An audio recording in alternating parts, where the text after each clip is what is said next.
যেভাবে আসলাম দূরে লাঠি পেটি নিয়ে অনেকেই ধারণায় গিয়ে জায়গা মতো পৌঁছতে পারবে তো, যোগ তো দূরের কথা।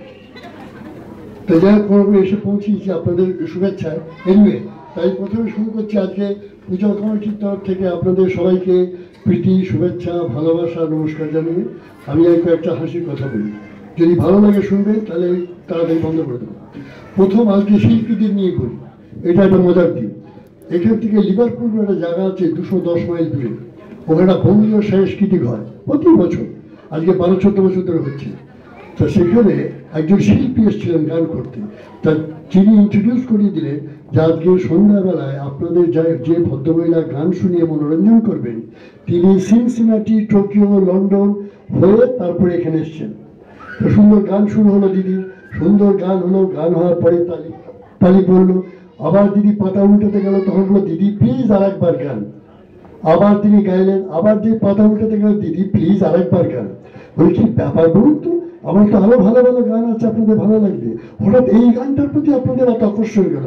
বলে না দিদি, যতক্ষণ না ঠিক করে গাইবেন ততক্ষণ গাইতে হবে।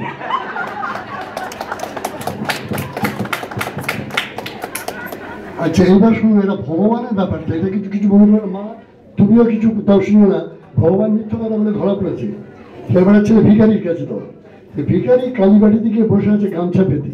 বললো মা সারাদিন কিছু খাইনি মা, একটু কিছু দাও। লোকে আসে, ফল টুল ঠাকুরকে দেয়, কপালে ঠিক করে চলে যায়, ভিখারি কিছু পায় না।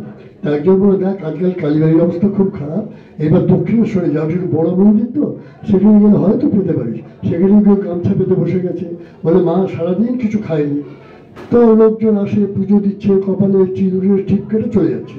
তখন বলে এবার আদ্যাপীঠে যাও, উল্টো দিকে আর একটা বড় মন্দির আছে, আদ্যাপীঠে গিয়ে বসলো।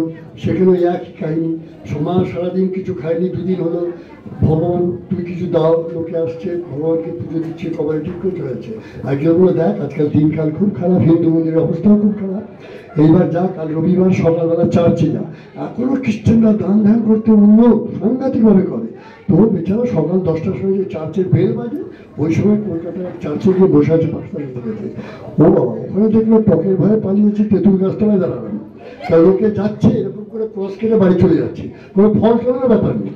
ঠিক আছে, অশান্তি, আমি কি করবো ভাবছি, মনে মনে কি করবো না মানুষের সামনে তাকিয়ে ভগবানের উদ্দেশ্যে ভাবছে এরপরে আমি কি করবো। হঠাৎ দেখলো বিকেলবেলা সামনে একটা দরজা খুলে গেল, আর অসম্ভব ফ্রিকুয়েন্টলি টার্ন ওভার হচ্ছে লোকে। তখন ওইখানে গিয়ে দেখলো কিছু লোক ঘাড় কাত করেও নেমে আসছে। তখন ওইখানে গিয়ে ও গামছা পেতে বসে গেল যে ভগবান 4 দিন হলো কিছু খাওনি, তুমি যা হয় কিছু দাও। তখন দেখলো ওটা হচ্ছে একটা পাবের মতো শুনিখানা, যারা মাতাল বাড়ি ফিরছিল খেয়ে দিয়ে, পকেটে যা টাকা ছিল সব দিয়ে যাচ্ছে। তা 2 ঘন্টার মধ্যে অজস্র টাকা হয়েছে। তখন বলছে ভগবান তুমি থাকো এইখানে, সবাইকে ভুল ঠিকানা দাও কেন? বুঝলেন না হয়তো না যোগটা? ভগবানকে বলছে তুমি থাকো যেখানে মদ খাওয়ার লোকে, আর তুমি লোককে ভুল ঠিকানা দাও, কালীবাড়ি, অমুক বাড়ি, তমুক বাড়ি ঘুরে বেড়াও। এটা বুঝতে পারলেন না আপনারা? যাই হোক, করে দিলাম। আচ্ছা, এইবার শুনে পাবলিক সার্ভিস কমিশন, ইন্টার, এগুলো সব কিন্তু আমি রিকোয়েস্টে বলছি, আমার নিজের এখন আসছে রিকোয়েস্টে। পাবলিক সার্ভিস কমিশন বলে একটা কমিশন আছে ভারতবর্ষে, প্রত্যেকটা প্রভিন্সে একটা করে ক্যাডেট আছে। তো কলকাতার আরম্ভ হচ্ছে পাবলিক সার্ভিস কমিশনের বাংলাতে। তো এবার প্রথম কোশ্চেন, সব ব্রিলিয়ান্ট ছেলেরা একদম ক্রিম অফ দি সোসাইটি বসে আছে। তো ফার্স্ট কোশ্চেন ক্যান্ডিডেট ডেকেছে, সে গিয়ে হাজির হয়েছে, হ্যান্ডশেক করে বসালো। বলো কোশ্চেন নাম্বার 1, ভারতবর্ষের পৃথিবীর 2য় মহাযুদ্ধ কবে শুরু কবে শেষ? বলো স্যার 39-এ শুরু, 45-এ শেষ। বলো ভেরি গুড। এইবার বলো সেকেন্ড কোশ্চেন, ভারতবর্ষের কোন পলিটিশিয়ান মোস্ট খারাপ? বলো স্যার কাকে ছেড়ে কাকে বলবো। বলো অদ্ভুত ডিপ্লোম্যাটিক উত্তর। থার্ড কোশ্চেন, মুন ল্যান্ডিং এর পরে যে মুন রকটা এসেছিল, ওটা ওয়াশিংটন মিউজিয়ামে আছে, ওর কি ফিউচার? বলো ওইটা নিয়ে রিসার্চ হচ্ছে। বলে ওয়ান্ডারফুল, ওই আর প্রাউড অফ ইউ। তুই বাইরে গিয়ে বসো, don't discuss any question with anybody, তোমার পিছনে ভিজিলেন্ট থাকবে। ও চলে গেল, naturally he is very happy, he might call second time. আর পিছনে অজস্র ছেলে বসে আছে, ছেলে মেয়ে সবাই তো টপ না। বলে ভাই একটু হিন্ট, বলে কোনো হিন্ট না, পিছনে ভিজিলেন্ট, কোশ্চেন বলতে মানা। একজন বলে দূর থেকে একটু টাচ, বলে কোনো টাচ না, পিছনে ভিজিলেন্ট, কোশ্চেন বলতে মানা। এমন মতো টেপ রেকর্ডিং এর মতো বলছে। তখন একজন দূর থেকে বললো ঠিক আছে দাদা, কোশ্চেন বলতে মানা, হোয়াট ওয়ার দি আনসার? বলে ওটা মানা, ওটা বলে দিন সিকোয়েন্সে, ওটা সিকোয়েন্সে বলে দিয়েছে। 39 শুরু 45 এসে কাকে ছেড়ে কাকে বলবো এই নিয়ে রিসার্চ চলছে। এখন সেকেন্ড কোশ্চেন যেই কল করেছে সেকেন্ড ক্যান্ডিডেটকে, সে তো ব্লাইন্ড ফোল্ডেড, সে তো জানে একদম অ্যাবসলিউটলি সিকোয়েন্স আছে বলে দেবো। আর সব লোক চুপচাপ হয়ে গেছে, ওই whole auditorium pin drop silent, যেন মনে হচ্ছে দুরন্ত শিশু ঘুমিয়ে পড়েছে। তার কারণ কি, সবাই ওটা মাথায় রাখছে, কেউ যদি কথা বলে ভুলে যায়। এবার সেকেন্ড কোশ্চেন ঢুকেছে, হ্যান্ডশেক করে বসিয়েছে, বলো রেডি, বলে ইয়েস। ও তাকায় না ইন্টারভিউর দিকে, বললো কোশ্চেন নাম্বার 1, তোমার ডেট অফ বার্থ কি? 39 শুরু 45 শেষ। কোশ্চেন নাম্বার 2, তোমার বাবার নাম কি? বলে কাকে ছেড়ে কাকে বলবো? বলে এই idiot, you are completely mad. বলে হ্যাঁ, এই নিয়ে তো রিসার্চ চলছে, just get out from.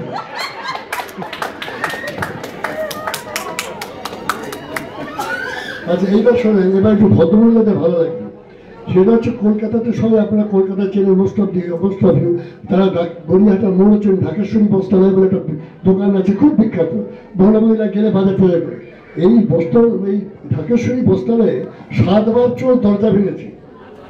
Police আর ধরে না, কারণ পুলিশের সঙ্গে ওদের আন্ডারস্ট্যান্ডিং আছে, যা চুরি করবি 50-50 দিবি বাবা, তো ঠিক আছে। তো পুলিশ ডাকলে আসে না। এইবার হলো কি, ভদ্রলোক নিজে একদিন বসে লুকিয়েছিল দলবল নিয়ে। চোর যেই ঢুকেছে, শাড়ির পার ভেঙে, নতুন শাড়ি, ওটা সত্য তো খুব, হাত পাত বেঁধে পুলিশ ডেকেছে। পুলিশ তো তখন না বলতে পারে না, পুলিশ তখন নিয়ে গেছে, নিয়ে গিয়ে বলেছে ঠিক আছে এখন থাকো রাত্রে জেলে, সকালবেলা সোমবারের দিন, এটা তো উইকেন্ড, সোমবার দিন তোমার কোর্টে নিয়ে যাওয়া হবে, তুমি জামিনের ব্যবস্থা করো। তো কোর্টে জাজ বসে আছে, অনারেবল জাজ, তারপরে লয়ার, চোর, তারপরে দোকানের মালিক, সব বসে আছে।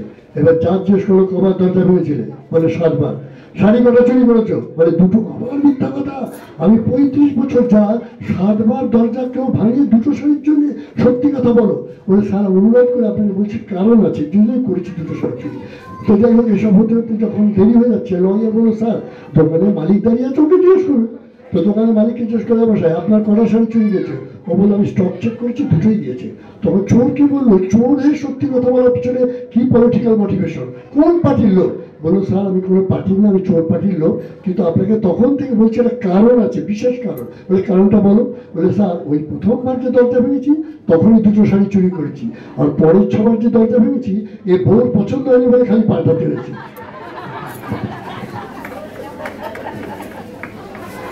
আচ্ছা এইবার শুনুন, এইবার হচ্ছে আপনারা যে বাচ্চা ছেলে টেলে দেখেন এখানে অনেক গুড়গুড়ি ঘুরে বেড়াচ্ছে, এগুলো কিন্তু বড় বড় সমস্ত চাইল্ড সাইকোলজিস্টরা বলেছে এরা 3 বছর থেকে মিথ্যা কথা বলা শেখে, আর 4 বছর বয়সে ডায়াবলিক্যাল লায়ার হয়ে যায়।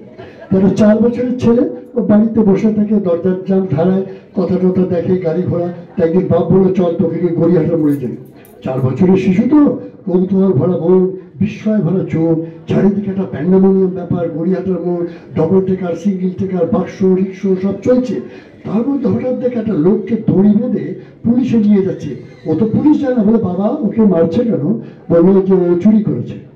ভালো হয়ে গেল, একটা উত্তর পেয়েছে। একটু বলে বাবা ওকে দড়ি বেঁধেছে কেন? বললো ও হচ্ছে ওই পালিয়ে যায় যদি। ও আচ্ছা, একটু চুপ হয়ে গেল। বাবা ভালো, শেষ হলো। একটু বাবা কোথায় নিয়ে যাচ্ছে? বাবা তখন ফেরা হয়ে যাচ্ছে। তো বাবা ভয় শেষ করছে, থানায় নিয়ে যাচ্ছে। ভাবলো যদি চুপ করে। বললো বাবা থানা, তারপরে কি হবে? বলে হাজতে ঢুকিয়ে দেবে। বলে মা তো ভয় শেষ করছে, চুপ থাকে, এত তোর কথার দরকার। তারপরে কিছু করে বললো, ভাবলো চুপ হয়ে গেছে।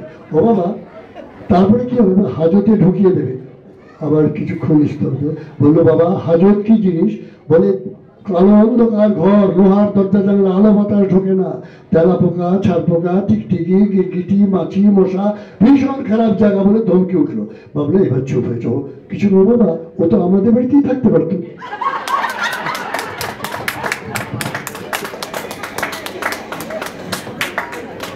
এইবার শোনেন, প্রেসিডেন্ট ম্যান্ডেলাকে আপনারা সবাই জানেন। সবাই প্রেসিডেন্ট ম্যান্ডেলা, আচ্ছা প্রেসিডেন্ট ম্যান্ডেলা যখন সাউথ আফ্রিকার প্রেসিডেন্ট হলো তখন সবাই ওকে বললো যে এটা সান অফ দি সয়েল। গান্ধীর পরে গিয়ে যে নন ভায়োলেন্সের মধ্যে দিয়ে সমস্ত ইন্ডিপেন্ডেন্ট আনলো, তো ওকে সবাই রেড কার্পেট পেতে দিল সব দেশ। তখন আমাদের ভারতবর্ষের প্রাইম মিনিস্টার ছিল রাজীব গান্ধী। সেও বললো আমার একটা নস্টালজি আছে, তুমি আমার গ্র্যান্ডফাদারের কন্টেম্পোরারি, তুমিও দিল্লিতে এসো। এই সময় জ্যোতিবাবুর টেলিফোন যে ম্যান্ডেলার মনে আছে আমি কমিউনিজম করতাম, তুমি সোশ্যালিজম, বলে হ্যাঁ যদি তোমাকে মনে থাকবে না সারা পৃথিবীর কমিউনিজম বন্ধ হয়ে গেল। আর এমনকি চাইকাস্কু ছিল যে রোমানিয়া ডিক্টেটর, সেও মরে গেল, একমাত্র চাইকাস্কু তুমিই আছো জ্যোতিবাবু। তো বলে আমি নিশ্চয়ই কলকাতায় আসবো। তো কলকাতায় এসছে, আবার রেড কার্পেট পেতে দিয়েছে দমদম এয়ারপোর্টে। এরপরে জ্যোতিবাবুকে বললো, জ্যোতি একটা এখানে ইয়ে আছে ম্যান্ডেলা, আমাদের একটা স্টেট ভিজিটের আগে একটা রিচুয়াল ব্যাপার আছে। তো বলে হ্যাঁ বলো, আমি করতে রাজি। তো ও তো আর মা কালীবাড়ি বুঝবে না, ওকে বলতে হচ্ছে মাদার ইন হাউস। মা কালী বলে বলে তো ম্যান্ডেলা বুঝবে না, বলে মাদার ইন হাউস। ও ঠিক আছে চলো মাদার ইন হাউসে চলে গেছে। এইবার সব পান্ডা ফান্ডা সরিয়ে ঢুকিয়ে দিয়েছে ওকে। ও ঢুকেই বেরিয়ে এসছে জাম্প করে।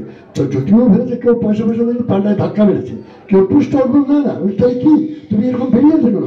বলে যদি এ তুমি কি দেখালে, সারা জীবন যার জন্য সংগ্রাম করলাম, 27 বছর যার জন্য জেল খাটলাম, ছোটবেলার থেকে যে স্বপ্ন দেখলাম আমি তো তোমার বাড়িতে। বলে কি সেটা? বলে সাদা লোকের উপরে কালো মেয়ে দাঁড়িয়ে আছে, মানে শিব ঠাকুর তো সে পথের মা কালী তো কালো। আমি আর বেশি আপনাদের বিরক্তি করবো না, এবার একটা লাভ বলে দিই যে এইবার এখানে এ লেভেলে 3টে ছেলে একটা বাড়ির থেকে ভীষণ হাই মার্ক পেয়েছে 99%। তা লোকজন পাড়ার সব আমাদের কমিউনিটি সবাই ভেরি খুশি। তো বললো বড় ছেলে কি হবে এত ভালো রেজাল্ট? বলে দেখে শুনে মনে হচ্ছে ইঞ্জিনিয়ার হবে। বলে সেটা কি করে বুঝলেন? বলে আরে সারাদিন প্লাস্টিক লেবু নিয়ে ব্রিজ তৈরি করছে, মনুমেন্ট তৈরি করছে, বাড়ি তৈরি করছে। বলে ভেরি গুড। আর মেজো ছেলে কি হবে? বলে দেখে শুনে বলছে শিল্পী হবে। কি করে বুঝলেন? সারাদিন ভায়োলিন পিয়ানো বাজাচ্ছে, ভায়োলিন বাজাচ্ছে। বলে ভেরি গুড। আর ছোটটা কি হবে? বলে ওটা হচ্ছে ডাক্তার হবে এবং বলেছে জিপি হবে। বলে সেটা কি করে আপনি এখন বুঝলেন? বলে ডাকুন আসবে না।